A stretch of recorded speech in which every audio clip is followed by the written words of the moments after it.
Hi, I'm Aaron. Welcome back to the YouTube channel of For The Road. Last time you saw me, we discussed 5 reasons why I like my M2, and this time it's 5 reasons why I don't like my M2. So yeah, I've had the car a year now, and obviously it's quite a weird thing to do, find 5 things you don't like about your car if you actually quite like the car. More often than not, if you've something that bad, you then change the car. But with my experience, and no, it's been great year. But these 5 things are just more niggles or more little things that if someone was to ask me the cons of owning a BMW M2, then this is what I'd state. But for me, these are not put me off the car.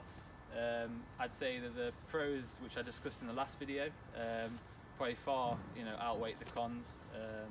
So yeah, they're just a great car overall. They've still got the practicality, like I mentioned, and obviously the performance is there. So this video concludes the 2-part 5 reasons why series I was running. The first part was 5 reasons why I like my M2, and this one is just to give you the other perspective. I'm hoping that these 2 videos will give potential owners or potential buyers a bit of an insight of the ownership of this car. It's a great car, but like everything, it's not perfect, so this hopes to see the other side of the coin. If you didn't watch the first part, then yeah, you can still watch it. It's on YouTube, and I'll leave a video link in one side of the screen or in the description, so please check it out. I know in my last video the camera quality wasn't quite good. It was filmed on a GoPro, this time using my iPhone X, so hopefully the picture's a bit better. You have to excuse the car, it's a bit dirty, it's November, it's been raining all week. I work full time, so I've not had a chance to give it a wash, and yeah, I like to wash the car myself. Having a car like an M2 is not just the driving, it's the full experience of being able to look after it and tinker with it. I've done that for all my life, so it's more my hobby rather than just a car to get me to A to B, and that's why I think it's the perfect car to for that. If you've only got enough funds to have one car, you need the option for it to be quite practical. But then you want that performance and that rawness that puts a smile on your face. But then you can still drive it to the shops. You can still go on a motorway journey. And then you switch of a button, you can go around some B roads and really give it some stick. The car's very capable. I've yet to do a track day, but I've been around loads of B roads, and yeah, it puts a smile on your face.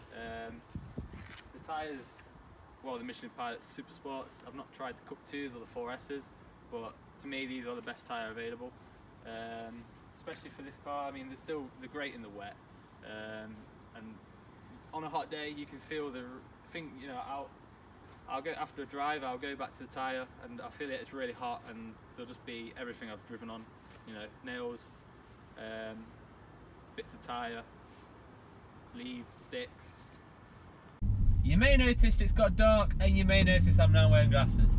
Yes, I have got out of the car and got back in it, and yeah, I do wear glasses. Just listen to it.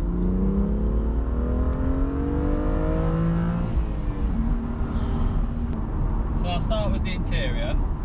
It's a bit bland, yeah, it's all very functional. There's a nice few touches, but overall, yeah, it's a bit bland. The seats. Why couldn't it have the M4 seats? I mean, if you look at the competition, which is out at the end of the year, I think, it's got the M4 seats, so why couldn't this? And it also leads into another gripe of mine, so more on that later.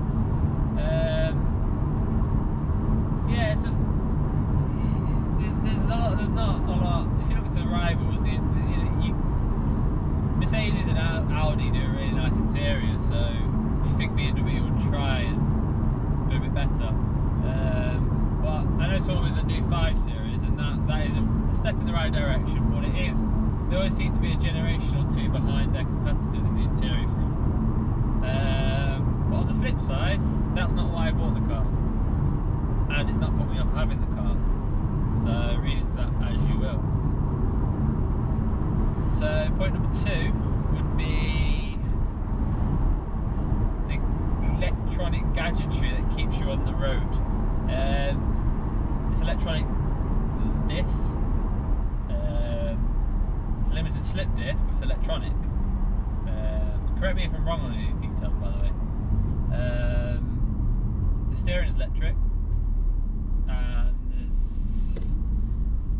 I don't know, it's whilst it's a lot better than the other BMWs, still doesn't have that quiet rawness that I would want in a car. But there's not too much I can do about that. So it's one of those things you have to live with. It's not going to be as nice as a Porsche. It's not going to be as nice as, you know, anything in that sort of bracket anyway. So yeah, you just live with it. It's not that bad. It's not as bad as like 235i, for example. So yeah, whatever. I don't like the modes. It's like, if you want to have the exhaust valves open, you need to put it in Sport Plus, which is great most of the time. But if it's a nasty day and you're feeling a bit down in the dumps about the weather, then sometimes that exhaust note can just perk you up a bit. So why not utilise that? Why have an exhaust button? So yeah, that's sorry for the second point. Probably rambled a bit on for that. Number 3 is the ride. Now, in a sports, I want to say sports car, but a sporty car. I don't want to say this is a sports car in case you're like, it's not a sports car. Sports coupe. In a sports coupe, you want it to be a firm ride. You know, get a feel of the road, see what you're doing. You want it to have the confidence through the corners. But I'd say the M2 is a bit too much. Yeah, it is. You know, if you just want to, you know, like I say, I use this for a practical daily car. Well, not daily, but you know, this is my main car, so I want something reasonably comfy, which is not often what it lets you do. It's a bit hard, and with the 235i you can have adjustable suspension, the modes. So why have you taken that off me? Yeah, and yeah, I do get, oh, it's because it uses the M4 row suspension, but it's just something maybe BMW should think about as a consideration for everyone's back's sake. But yeah, you can live with it. It's worse when there's passengers, and it's worse when you are a passenger. When you drive it, to me, I don't really notice it too much, but it's when I'm a passenger, which I try and avoid, actually, because I love driving it. So number four, I think. We're on number 4. Yeah, we're on number 4. What's number 4? Yeah, the reason why I don't like it number 4, and it is number 4, I think. Yeah, we're number 4. The reason number 4 is the brakes. Everyday driving, not really a problem. You don't get a great feel, I'll be honest. I drove, when you jump in another car, I even jumped in a Mazda CX-3 the other day. You get in it and you get a nice pedal feel. With this, it's kind of a bit like, it's not great. The pedal feel's not great. So yeah, it could be better. And when you're driving very spirited, and when the temperatures are hotter, like they have been this summer, they start to fade on the road. Now, I know there's a lot of talk online about this happening on track, but I've actually had it on the road. Don't give you the confidence I'd like. It's something I am definitely looking into, because like I mentioned, I want to start doing a few track days. Maybe some EBC yellow stuff will do. That's what a lot of people on the internet said. So again, if you have a experience of having the yellow stuff on your car, then yeah, definitely let me know in the comments below what your thoughts are and how it helped. I think they do have some genuine M Performance pads as well, but I've not really heard so much about them, so yeah, either way let me know. Got any advice, it'll be helpful. And then my last point, number 5, which is probably more about the placement of the car in the BMW range and what the car is and what it means to BMW more than actually this, you know, the actual car, its current model, the F87, is that I feel like and it's kind of the 2 Series in general, and you've got to bear in mind it's a new model in the range. You know, like the 3 Series has been around for a while. So there's the 1 Series, 5 Series, 4 Series, and the 2 Series are new. So you've got to keep that in mind. But I get the impression that, well, not the impression, I get the feeling that the 2 Series is, let's rummage through the parts bin and see what will fit, and if it needs to have something, we'll make it for it. So yeah, the body, very unique.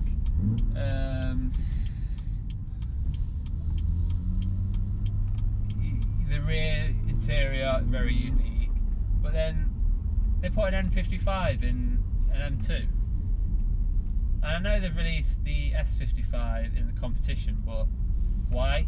Why did they do that in the first place? And I know there's some internals that are from the S55 in the N55 in the M2. But yeah, I just don't get that. And yeah, like I said, the wheels are from the M4, which I do like, but again, parts bin, GC, M5 wheels on an M4, and yeah, it'd just be nice to have more options. And I know the competition back kind of fixes that, kind of gives you another option at least.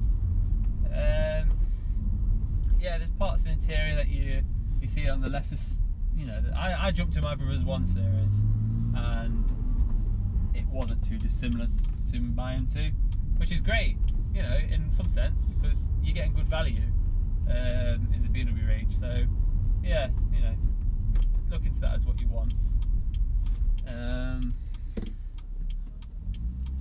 But yeah, and also what contributes to that is it feels like they're starting to get to grips with what this model is. And I know the 1 Series is going to go front wheel drive, and the modular setup which share a platform with the Mini, but the 2 Series is going to stay as it is and be a bit more of its own model, which is great for the future. So yeah, it's not a huge, you know, it's not a huge problem, but you know, it gives this car something unique. But yeah, I just get to feel like it's a bit of a guinea pig experience, because obviously they had the success and, you know, a huge fan base for the 1M. So yeah, but I think I'll leave it there. The sun's setting, it's getting late.